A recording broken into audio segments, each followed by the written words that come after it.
What is going on, moto friends? Today I have this beautiful Ducati Streetfighter V4S and I'm going to be doing a full review for you. This is going to be the first in a series called Swing a Leg Over, and I'm going to tell you all the important details. Is this motorcycle great for the street? Should you spring for the S version over the base V4 version?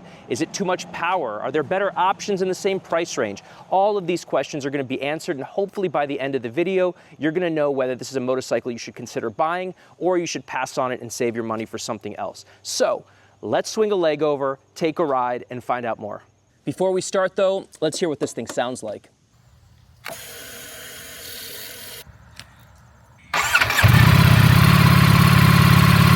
the exhaust valve is still closed. Let me put it in first gear and show you what it actually sounds like.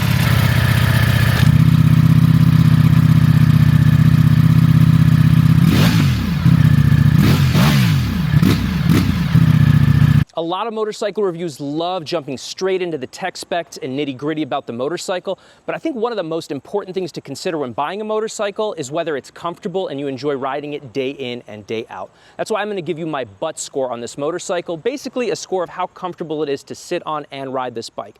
Now, for reference, I'm about 6 feet tall in my motorcycle boots, so let me show you how it looks on this bike. The seat height of the V4S is 33.3 inches, so if I'm sitting close to the tank at a stop, I can comfortably flat foot this motorcycle on both sides. Now, if I'm shifted back in more of a riding position, I can't touch my feet down completely flat-footed, but the balls of my feet are on the ground, so it is firm and planted. Now, let's talk about the seat comfort. This seat is actually quite good for a sport bike, and I give it about a 6.5 out of 10 on my butt score scale, 1 being rock hard like a plank, 10 being the softest, most cushy seat that you've ever sat on. All right, here we are next to some better roads. We're going to just do a full, complete in-ride review for you guys. We're actually going to have a camera car, some drone footage this time around, so check this video out. Tell me what you guys think.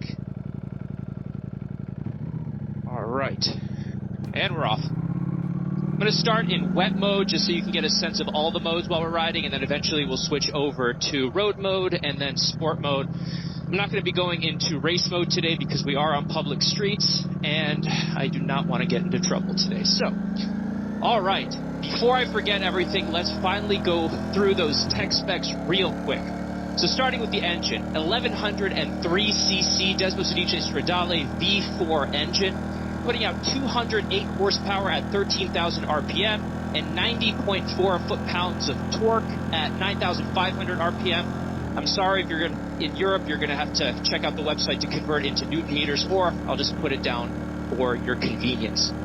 So this engine is very powerful. 208 horsepower for a street motorcycle is pretty insane, and I was coming off of the Monster 937cc motorcycle, which is putting out just over 100 horsepower, and you can see some reviews and more content of that motorcycle on this channel if you're so inclined. Now, in terms of the braking power, pretty impressive brakes. I don't want to get too much in the weeds, but 2 330mm discs, Brembo Stylema calipers. If you don't care too much about that nitty-gritty, just know that this is damn good at stopping, which you would expect for a motorcycle that has 208 horsepower and can go really, really very fast. Now, the V4S has a full electronic suspension with Öhlins in the back, Öhlins in the front, and it even has an electronically controlled steering damper, also from Öhlins. It has that beautiful gold color. It's a really nice accent on the bike, and beyond that, it's very, very nice to have an electronic suspension so you don't have to manually adjust anything. And we'll get to it later, but I think this is one of the nice distinguishing features of the S compared to the base V4. But as I mentioned, we will get to that. So now that all those specs are out of the way, let's talk more about comfort and feel and if this is a nice motorcycle. Now, we talked about the seat height and the softness of the seat in the introduction. Let's talk about how the controls feel and how the handlebars feel. Now, this is basically a Panigale without any fairings, so the handlebars are taller and wider than the clip-ons you would normally get with a Super Sport. So you can see here, everything is very easily accessible to me. You have the lights here, we have hazards here, we have all the modes, the horn, the toggle selectors, and then we have on the other side, let me see if we can make this turn first. All right, the other side we have our starter, and we have heated grips, which aren't even standard, so they just put that button to tease me, I guess. So that it is what it is.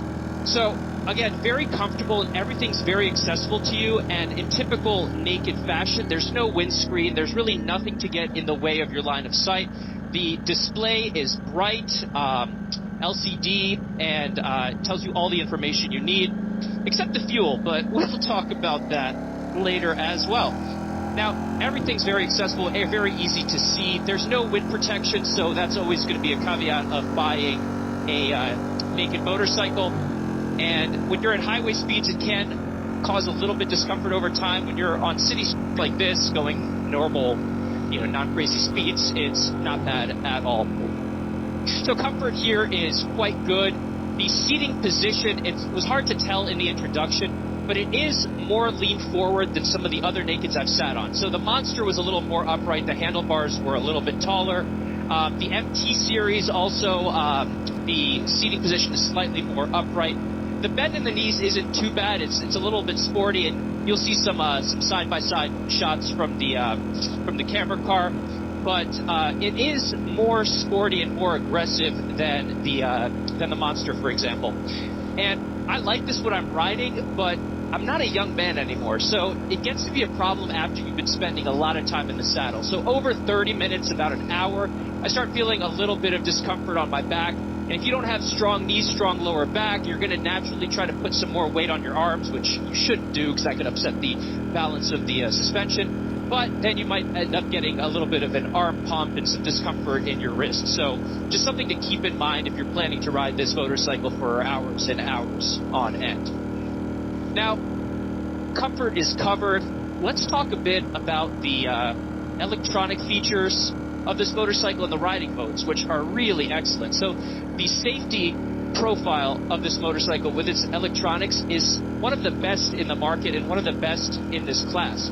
So standard on the V4S, you're obviously going to get anti-lock brakes, but on top of that, you're getting quartering ABS. So if you're in a corner and push the brakes unexpectedly, the computer will help mitigate a potential crash.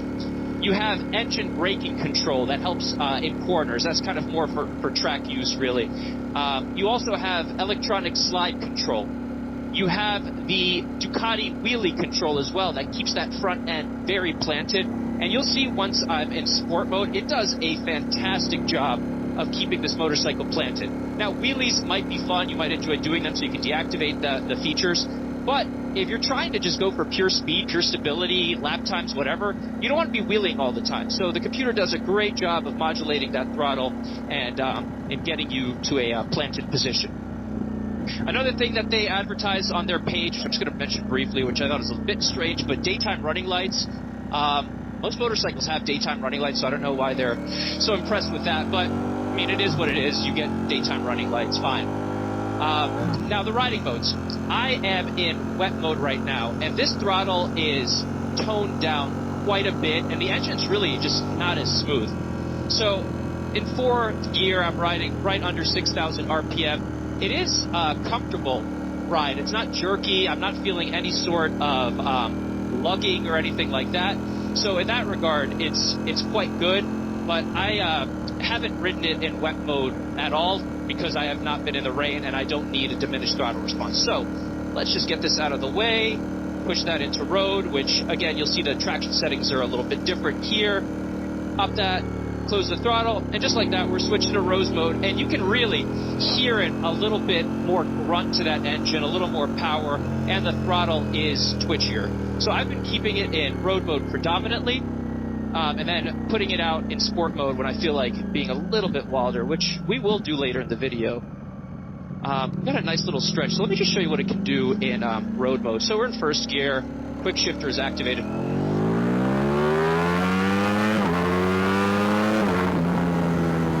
So you can see even in road mode, this motorcycle has some serious pull to it, and you're not going to be lacking any power on this bike.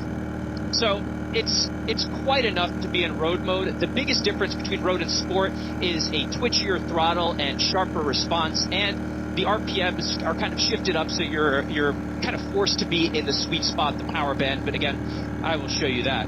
So that is one of the biggest differences coming from 100 or so horsepower motorcycle is just the availability of the power at really all power bands of this bike. And it's been a really pleasant thing to just have that power needed whenever you want it. But on the other side, you have really good performance in low torque levels. So let me hit this turn nicely, and then I'll get back to that. Downshifting is excellent, of course, with the power quick shifter. And the stability in corners is just absurd. So let me just give it a little bit more here. We got a nice sharp right coming up.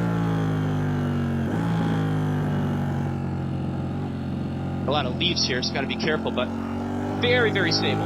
Anyway, so back to that topic of comfort when road riding. At 6,000 RPM, it's very smooth. So if I shift up to third gear, I'm at 5,000. You can really cruise at this speed without any sort of discomfort. So for those of you who want to commute to work or maybe take some longer rides and aren't as track focused, you're going to be able to have a nice comfort level with that road mode going. So really possible to ride this thing for longer trips. I would not recommend it for touring, since it's just the seating position isn't as comfortable. Might be some tough luck to hang some luggage off of this, although the tank is low enough where you could put a tank bag down there and be okay with a small little bag.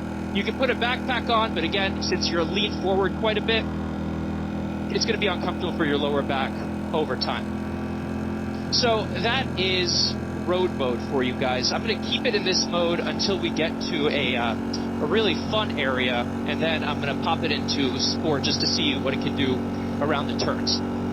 Now, beyond just pure power, you want a motorcycle that is stable if it's fast, right? You don't want any of the, what's this fellow doing? All right, there we go. So you don't want a motorcycle that's fast and unstable, and then the opposite, a stable motorcycle that's not fast is also not particularly fun. So this motorcycle has it all. It's fast, it's powerful, and it's incredibly stable. The suspension setup on this, the electronic suspension, is just so silky smooth. It feels planted around corners. The tires it comes with are the Pirelli Diablo Rosa Corsa 4s, which are super sticky on the outside, have a firmer compound in the middle for some extended life. So you really could use these on track if you're kind of in one of the novice beginner groups. But for road riding, they're also quite comfortable, especially if you are on well-cared roads. And these roads are pretty good. You've seen me on them before for my reviews, since I like a consistent travel path. But man, look how beautiful it is out today, guys. This is fantastic. So, yeah, these are perfectly fine tires for road riding if there's not a lot of gravel or dirt or other crap. Speaking of crap, there we go. So the ride comfort with the suspension is really fantastic. And if you're on the fence between the base V4 and the V4S, like I said, the electronic suspension could be the difference maker, because it's so nice to have it just constantly adjusting in your ride. If you're in wet mode and road mode, there's slightly better comfort for you. If you are in race mode or sport mode, then the suspension stiffens up and you get a lot better clearance and stability through corners here. So we've got a fun little one-lane bridge coming up here for this. It's a very fun little area to ride. They've got all sorts of things, a railroad track down there, these one-lane bridges. It's just really, really gorgeous, especially on fall days like this. We got lucky with the weather, the temperature. It's 75 degrees Fahrenheit out right now, and really comfortable in just a jacket and some riding pants. So make sure I don't get hit here. All right, and we are off yet again. Now, temperature. That is one thing that you may not want this bike for. When it's 75 degrees outside, this motorcycle can cool itself. It's got that big radiator in the front. It's got liquid cooling. The airflow over the radiator does help with the cooling. But when you're going 40, 50 miles an hour, you can see that I'm at 3 bars on the heat gauge. And it won't even tell you a temperature because I'd probably be afraid to see it. It's probably something absolutely absurd. This motorcycle does get hot, and it's a V4, so you're sitting on 2 rear cylinders, and it's just heating your ass the whole ride.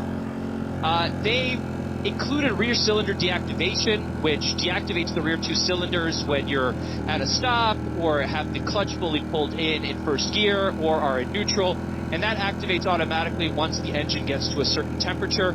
So it's tough to hear while we're riding, but just trust me, you can hear it subtly deactivate the rear 2 once the bike is stopped. And that, I'm not sure how much it helps. I think it's pretty much mostly for emissions regulations, but they claim it's for rider comfort. You know, take that as you will. But at the end of the day, this motorcycle is freaking hot. And if you're riding in 90-degree Fahrenheit weather in the summer and you're not going 80, 90 miles an hour, you are going to cook yourself a little bit. So make sure you have nice riding pants, riding boots. When I take these boots off, I feel a lot of heat on the inner heel, since that's where the exhaust pipe is. But you get used to it, and if you're going on roads like this where there's no traffic, you can get some cooling on your radiator. It won't be too bad. If you're in city traffic, stop and go, trying to commute on this bike, I would not recommend this at all for those purposes. For me, this is just kind of an evening, weekend bike, low traffic, kind of quiet road type motorcycle. And you can see here, we haven't encountered really any sort of car traffic whatsoever, so quite good, quite easy. So that's the heat issue. Another issue that I've encountered for daily riding, commuting, is lack of cruise control. Now this throttle is pretty firm, and it gets tiring modulating this throttle in such small increments. I have a video of streetability for 1000cc bikes that you should watch. I'll put the link above.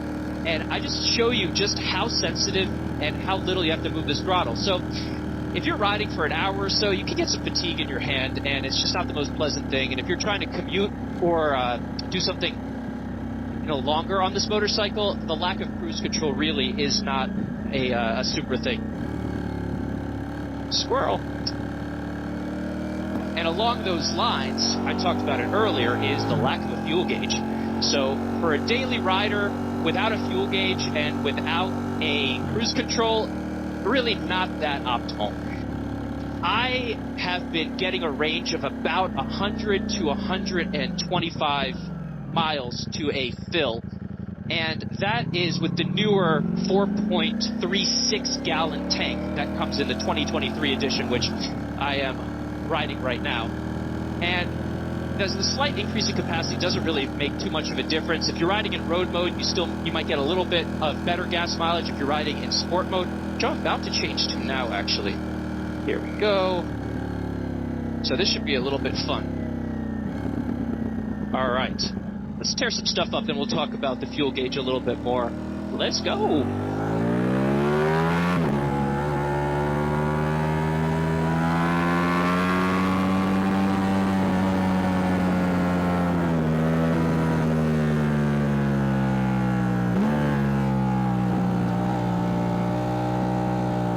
Love these S-bends here, and they just repainted a little bit.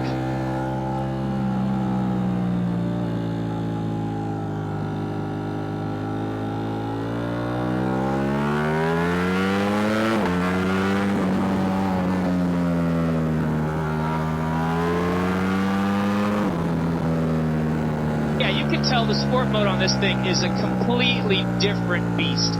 And this is what makes this motorcycle so fun. If you keep it in road mode, you will have fun. But as soon as you pop it into the sport mode, it is a whole another beast. The engine note changes, you get better acceleration, you get better torque, and the gear changes just sound so clean. There we go. And you do get a little front wheel wiggle over something. Fun little feeling, but I'm going to slow it down here because there's usually a lot of animals and a lot of leaves around, so you get the idea. Now, less fun, but back to the fuel gauge issue. It is okay because they do have a fuel warning notification light once you get down to about a gallon. And I haven't run out of gas, which I might do for another video. I might run out of gas for you on purpose, but we will see. But those things I don't think would make it a great daily rider or a great commuter motorcycle. Definitely not great for touring if you have to look for a gas station every 100 or 125 miles. Now, let's talk about the price and how it compares to others in its class, because there's some great sport nakeds around that you could buy. So this motorcycle is close to $28,000 MSRP. So out the door, you'll be looking at around probably 30,000 US dollars or so.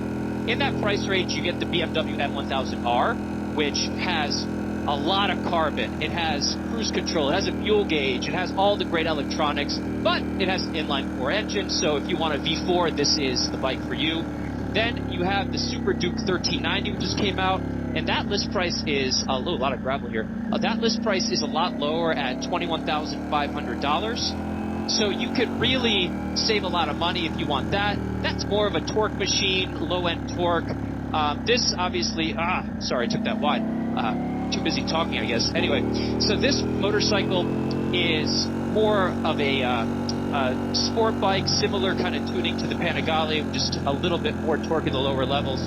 The Super Duke 1390 is a little torque machine. And then you have the MT10, which is also less expensive. So you have to figure out really what you want out of your motorcycle for the price. Obviously, you're going to be paying the Ducati surcharge for buying this motorcycle, and that's to be expected. So it is what it is. But then you get this type of performance and this type of engine sound, which really is fantastic. So let's sum it up real quick.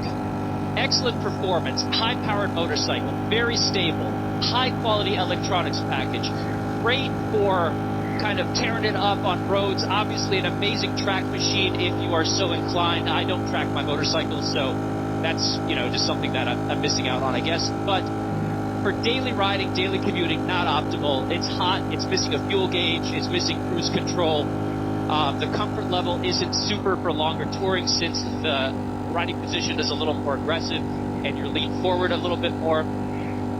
So for that reason, I would not use it. It's more expensive than a lot of motorcycles in its class, but once you ride it, once you feel it, you kind of will understand what the big deal is about. So I would highly recommend doing a test ride if possible. Getting on this thing, seeing what it can do, hearing the sound. The V4 sound is really something special that not a lot of motorcycles have.